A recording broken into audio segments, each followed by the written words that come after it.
Baik, bismillahirrahmanirrahim. Assalamualaikum warahmatullahi wabarakatuh. Sebelumnya izin memperkenalkan diri. Nama saya Muhammad Dia Salafi Mulyawan.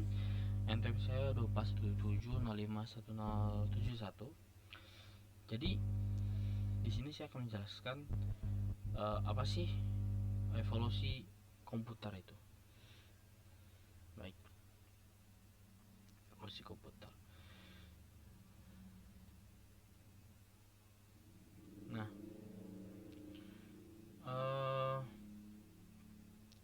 saya biasanya belajarnya itu menggunakan berbagai platform seperti PPT yang diberikan sama dosennya, yang diberikan Pak Febi sebagai dosen pengampu di mata kuliah pengenalan operasi komputer, pengantar organisasi komputer, maaf. Kemudian biasanya juga saya menggunakan GPT dan Google. Nah, jadi di sini saya akan menjelaskan apa itu evolusi komputer. Biasanya pertama kali yang saya lakukan adalah membuka PPT. Nah, PPT yang kali ini Organisasi Arsitektur Komputer Perancangan Kinerja William Stalin Chapter 2 Evolusi dan Kinerja Komputer. Baik, jika seperti itu, biasanya saya akan membuka langsung GPT dan mencari apa itu evolusi komputer. Nah, di Google pun saya melakukan hal yang sama. Jadi biasanya saya akan membandingkan di dua web ini dan di PPT apakah itu serasi atau tidak. Jika serasi, maka saya akan membacanya satu-satu dan akhirnya saya mendapatkan kesimpulan. Baik, jadi evolusi komputer adalah proses pengembangan teknologi komputer dari waktu ke waktu, mulai dari bentuk yang sangat-sangat sederhana hingga menjadi perangkat canggih seperti yang kita gunakan pada saat ini. Evolusi ini mencakup perubahan dalam ukuran dan bentuk. Ukuran dan bentuk ini bisa kita bayangkan seperti hard disk. Hard disk sekarang hanya berukuran seukuran telapak tangan. Pada saat dahulu, hard disk ini bisa hampir satu ruangan penuh. Nah, itu menunjukkan bahwasannya evolusi komputer itu ada. Jadi dari tahun ke tahun, dari waktu ke waktu, dari abad ke abad, evolusi komputer itu tetap ada. Nah, kecepatan dan kapasitasnya juga berkembang. Nah, jika dahulu mungkin perlu beberapa hari untuk mendapatkan suatu pemrograman ataupun suatu hasil dari program ataupun coding ataupun seperti semacam ya pemrograman lah yang biasanya di zaman dahulu itu membutuhkan waktu berhari-hari. Akan tetapi di saat ini, di waktu ini, di zaman saat ini, kita bisa mendapatkan pemrograman itu dengan cepat. Bahkan kita pun bisa langsung mendapatkan outputnya. Kemudian teknologi digunakan pada zaman dahulu itu ada tabung vakum, transistor hingga chip mikroprosesor. Nah, apa aja sih tahapan evolusi komputer itu? Nah, biasanya jika dari GPT ini kita bisa lihat generasi pertamanya adalah tabung vakum. Tabung vakum. Nah, kita lihat ini apa itu tabung vakum? Kita di sini kita bisa melihat contohnya adalah ENIAC. Nah, jika saya perhatikan di sini, ENIAC ini kan saya masih belum tahu nih kepanjangannya apa, karena jika di GPT ini kita hanya dikasihnya seperti ini saja. Maka dari itu biasanya saya kembali ke web Google ini. Nah, di sini kita dijelaskan ENIAC adalah Electronic Numerical Integrator dan Komputer.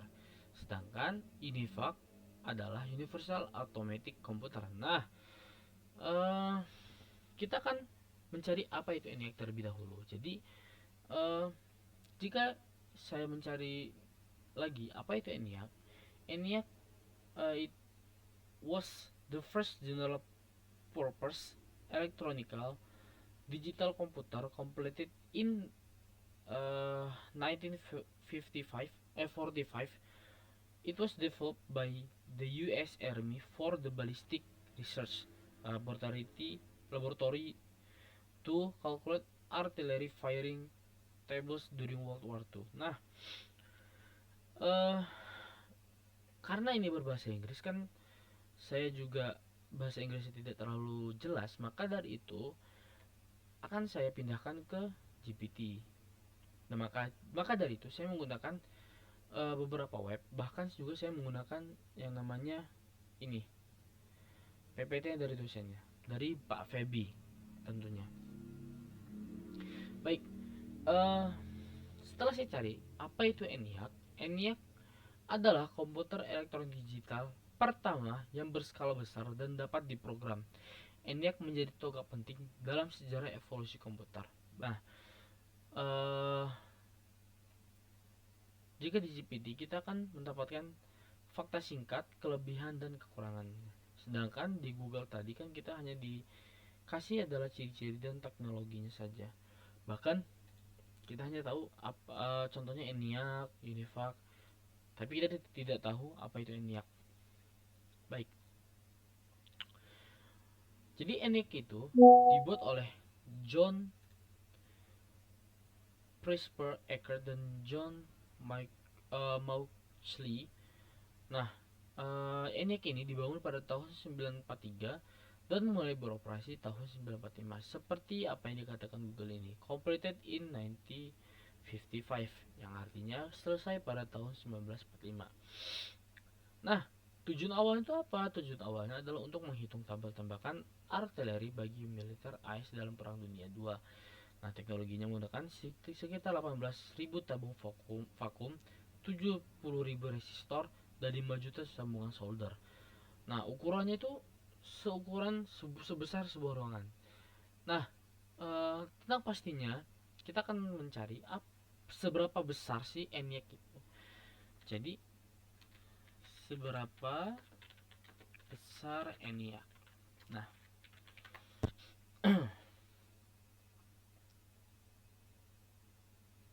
Nah, nah kita bisa lihat di sini.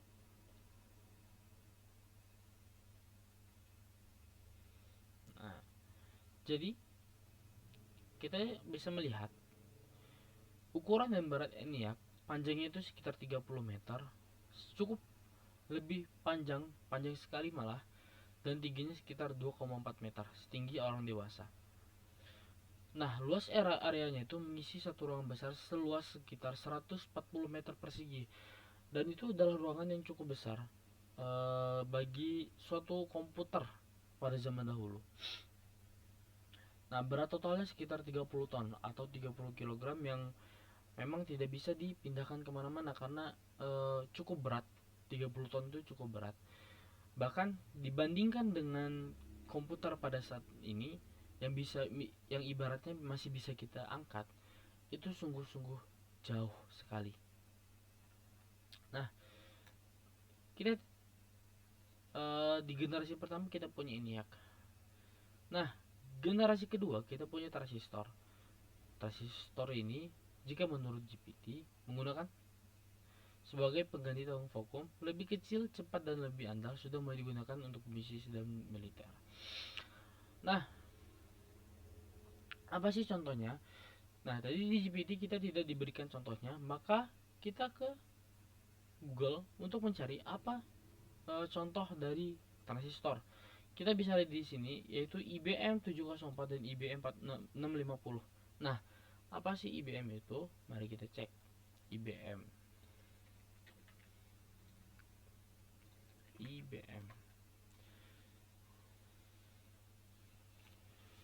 Nah, karena saya juga mencari seperti ini, karena kan kalau kita dari web, kadang web itu berbayar dan mungkin tidak bisa dibuka.